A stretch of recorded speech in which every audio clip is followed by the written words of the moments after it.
Maganda ba ang mga gising nyo ngayong umaga? Huwag kayong mag-alala dahil sa ang sideman kayo ng Kama na gising today. Siguradong gaganda ang inyong umaga sa good vibes na hatid namin ni Mars LJ. Welcome back, Mars! Thank you naman, Mars. I'm still here. At good morning, Mars Camille. And see you soon, Mars Iya. Alam mo, handa na rin ako mag-spread ng good vibes today. Kaya samahan niyo kami sa isa na namang masayang tsikahan at kulitan dito sa Mars pa Mars! Yes! Okay, nako. Mars, may paandar ako today. Taas na energy. I-flex ko lang sa mga kiddos natin, ha, na nanonood ngayon. Nako, alam nyo ba na itong araw na ito, August 19, ay isang special holiday para sa mga taga Quezon City at Quezon Province, Mars? Oy, alam ko kung bakit taga-Quezon ako. Ay, nako, very good, Mars! At gising ako nung tinuro to ng teacher namin. Oy, very good, Mars! Today ay birthday ng ikalawang presidente ng Pilipinas na namuno noong panahon ng Commonwealth Republic na si Manuel Luis Quezon. Check na check ka dyan, Mars LJ. At kung hindi pa rin kayo familiar kay Manuel Quezon, siya ang mukha na makikita natin dito. Naku, sikat na sikat ito sa ating 20 pesos bill. So, ayan Siyempre, siya. gets nila yung 20 I'm peso sure bill panay ang na hininyo yan. nito kay la mommy at kay daddy. So, ayan. Okay, so moving on, ipakilala na natin ang mas magpapaganda pa ng ating umaga, ang mga kapuso hangs na sina Joaquin Manansala and Royce Cabrera. Come on in, guys! Good morning, mga good morning, guys! Kamusta naman kayo? Okay naman. Ay, hello sa mga kapuso, mga kiddos na nanonood. Ang cute ng kiddos. Oo nga naman. Okay, dahil nandito na sina Joaquin at Royce, may makakasama na tayong mag-prepare ng masarap na hotdog clubhouse sandwich dito sa Mars Masarap! Meron tayong pa-challenge ngayon. Lahat tayo magpe-prepare ng hotdog clubhouse sandwich. Nandito ang lahat ng ingredients sa ating table. At gagawa lang tayo at magpapagalingan tayong gumawa ng pinaka-creative na hotdog club sandwich. Talaga ba? Yes. Kaya ba natin to, Mars? Kaya natin to, Kaya. Oh, Mars. Parang may practice tong dalawang to. Konting artsy. Oo. Iniisip ko ano bang pwedeng creativity ang magawa sa sandwich. Pero sige, laban tayo dyan. Sige. Let's Wala go. bang toothpick dyan? Toothpick! Oo, Gumagawa ng art sila. Okay. Sandwich may O, toothpick isipin na. nyo na lang may younger brother or pamangkin kayo na magpapagawa sa inyo ng hotdog sandwich at paano nyo ito i-assemble para maging exciting kainin. Yun ang task natin. So, Okay. ready na lahat ng kailangan natin. So, simulan na natin, guys. Okay. Go Let's na! go! G!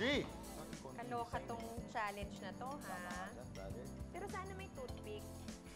Oo nga eh. Walang masyadong prop. Pagkain lang talaga. Paano kaya yun? Niwan naman lang bread cutter. Mars. Mars, anong I'm next so natin clueless. Hindi ko alam. Oo. Wala niyo to. Kaso hindi naman pwedeng This is hard. Okay. Laban Nang na. walang kaano-ano Ah, clubhouse nga pala ito. So, kailangan madami. Ano mo na lang doon? Ibigay mo na lang yung bread. Yes, sir. Pakahirap pa. Okay. Ito, gutom mo ako sa ginagawa. Tapos add another layer. Wow. May isa pang layer. Effort to, bro. First time ko nagawa niya. Up. Na, Okay! I Ito think na. I'm ready to showcase my paandar. I'm not yet ready. Okay, Mars. ako. Humihingi ng palugit. Ay, naku, asa na ba yung kaluluwa ni Mars Iya? Tada! Charang! Okay. That's it, Pansit. That's it.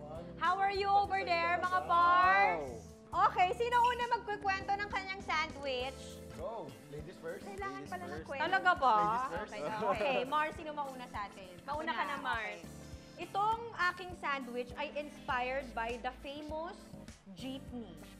Ay, ang Ay, taray! May wow. ganyan ka pa pala. Pak, May ayan ganun pala, yan. no? Itong dalawang hotdog sa gilid, yan yung hilaw. Pak, ito yung gitna. Saraw. Nakalagay ito dyan, may saraw. ganun din? Okay. So, that's Filipino-inspired jeepney. Wala lang. mo naman! Mars, pauso ko lang yun kasi kung ba't mukhang kotse, lagay ko nga yung kamatis para ma-confirm. O, ayan na. Okay. That's my creative hotdog clubhouse sandwich. Okay, Mars. Okay. Ako wala akong ibang maisip talaga na design. Okay. Pero gusto ko lang siya gawa ng mukha at magmukha siyang monster. Kasi si Summer mahilig siya sa mga monster. Nagpo-pretend siya ng monster. Okay. So, I'm sure kapag nakita niya to, ang iisipin niya, uy, monster, tapos kakainin niya. Yes, kasi may mata at may bibig. Ayan. Nice one, Mars! Okay, excited akong malaman tong mga paandar ng mga parts Mga natin. boys na to. Okay, sino mauuna? Si Joaquin. Sa akin Si naman, Juan. yung nakita ko lang, naisip ko, yung kung ano talaga yung clubhouse, yan, ginaya ko lang siya, tapos nilagyan ko lang siya ng mata and bibig. Ah, Ayan. I love it. Oh. Yung sa'yo kamukha ni Wall-E. Ay, Oh. di ba? Yung parang robot. Oh, yung robot Yes. niya, Wall-E. dahil dun sa Mars, kamatis. bakit ganun? Parang hindi nila kilala si Wall-E. Medyo luma kasi card. Luma ba yun? Medyo luma na Ay, siya. naku, yan Mars, na medyo sabi ko, matagal-tagal Mars. na yung animation na yan. Okay. Okay, nice one, Wax. Okay, Royce, By parang may pa-reveal. Bro, hindi pa ako ready. Reveal, Hindi pa ako ready to. May pa-reveal, Itong okay. clubhouse sandwich ko, inspired by my powerful hands. Yan. Okay. Ayan. Durog na Kita niyo durog po, eh. nagmarka po mga daliri po ni Royce. Nadurog. May remembrance po sa kakain ng sandwich na ito. Actually kasi, Pang pizza. hindi po talaga ako masyadong ma-design sa food. Kasi pag nagpe-prepare ako ng food, kain talaga agad. Oo. So, mas importante sa iyo yung lasa kaysa sa lasa. Lasa itsura. yung laman.